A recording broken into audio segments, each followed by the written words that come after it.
You're listening to the Sound and Spirit Artist Link Extra. Our special guest is Crystal Lewis.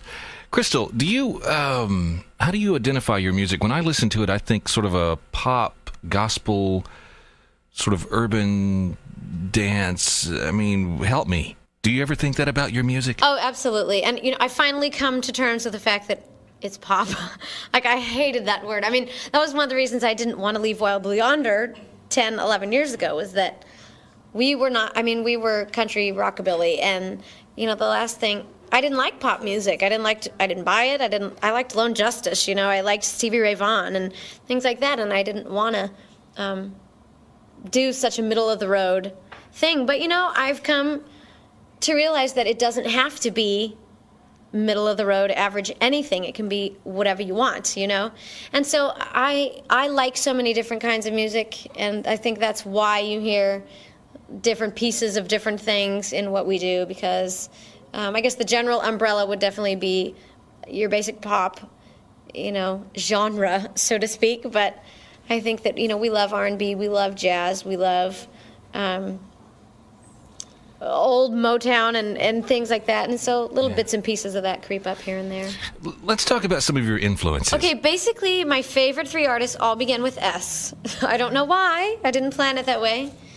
My favorite, I shouldn't say my favorite, but some of the artists I listen to the very most are Stevie Ray Vaughan, Sting, and Sade. And then, of course, in addition, and those are the three that I've probably listened to the longest, the most, in addition to Aretha Franklin and Chaka Khan and things like that.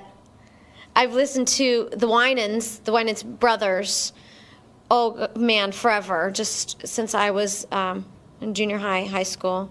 And actually met Carvin Winans, one of the brothers, the other day here in Nashville, and I was so starstruck. It was so funny. Hi. I didn't know what to say. Let's go ahead and play the song God and I. Now, your husband wrote that, so why don't you go ahead and set that up for us somehow? God and I was written by my husband, Brian, and he just wrote it. He was at home by himself because my children and I were up in Washington visiting my mom and dad, and he faxed the lyrics to me, and my mom felt the need to change most of them.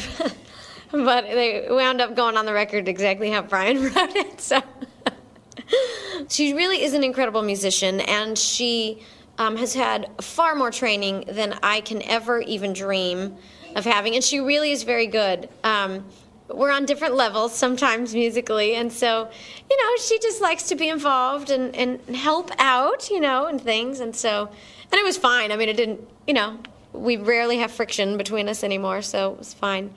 But I think it was just Brian was writing, realizing how much he was lacking, and realizing that God was one of the lyrics. I've never sung that song live yet, so, I have shame and he is glory and things like that. So he just realized what he was without